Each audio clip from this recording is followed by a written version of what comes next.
ശ്രീ ശങ്കരാചാര്യ സംസ്കൃത സർവകലാശാലയിൽ SFI സമരം. ഹോസ്റ്റൽ നിയമാവലി പരിഷ്കരണത്തിൽ പ്രതിഷേധിച്ചാണ് സമരം. രാത്രി വൈകിയും സർവകലാശാലയിൽ സമരം തുടരുകയാണ്. വിവരങ്ങളുമായി ഷീന മാർട്ടിൻ ചേരുന്നുണ്ട്. ഷീന, സമരം ഇപ്പോഴും തുടരുകയാണോ അതോ ഹോസ്റ്റലിൽ നിയമാവലി പരിഷ്കരണത്തിൽ എന്തൊക്കെയാണ് പരിഷ്കരണങ്ങൾ വരുത്തിയിരിക്കുന്നത്?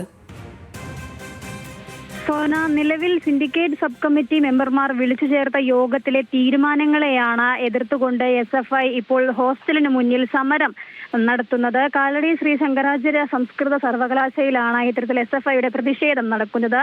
ഹോസ്റ്റലുകളിൽ ഗസ്റ്റായി താമസിക്കുന്ന PhD വിദ്യാർത്ഥികൾക്ക് മാസത്തിൽ 5 ദിവസം മാത്രം താമസ സൗകര്യം നൽകുള്ളൂ എന്ന ഉത്തരവിൽ പറയുന്നു. അതുപോലെ തന്നെ ഹോസ്റ്റലിൽ അഡ്മിഷൻ എടുത്ത വിദ്യാർത്ഥികൾ വൈകുന്നേരം 5 മണിക്ക് ശേഷം ക്ലാസ് മുറികൾ ഉപയോഗിക്കാൻ പാടില്ല എന്നുള്ള ഉത്തരവിനെതിരെയുമാണ് വിദ്യാർത്ഥികൾ ഇത്തരത്തിൽ സമരം നടത്തുന്നത്. ഹോസ്റ്റലുകളുടെ പരിസരത്തും ഇപ്പോൾ സൂക്ഷിച്ചിരിക്കുന്ന എല്ലാ വാഹനങ്ങളുടെ രേഖകൾ കാണിച്ച് അത്തരം വാഹനങ്ങളിൽ സ്റ്റിക്കർ പതിപ്പിക്കണം.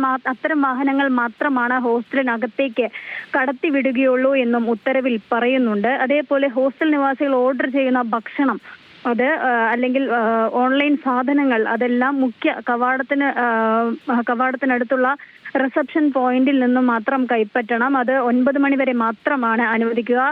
ഹോസ്റ്റലുകളിൽ രാത്രി 9:30 വരെ മാത്രമായിരിക്കും പ്രവേശനം ഉണ്ടായിരിക്കുക. അതിനുശേഷം പ്രവേശനം ഉണ്ടായിരിക്കില്ല എന്നുള്ള തരത്തിലുള്ള മാറ്റങ്ങളാണ് നിലവിൽ ഇപ്പോൾ സബ് കമ്മിറ്റി വരുത്തിയിട്ടുള്ളത്. ഈ മാറ്റങ്ങൾക്കെതിരെയാണ് ഇപ്പോൾ SFI പ്രതിഷേധം ഇപ്പോൾ നടത്തുന്നത്. സോന. ശരി, ഷീന മാർട്ടിനാണ് കൊച്ചിയിൽ നിന്നും വിവരങ്ങൾ പങ്കുവച്ചത്.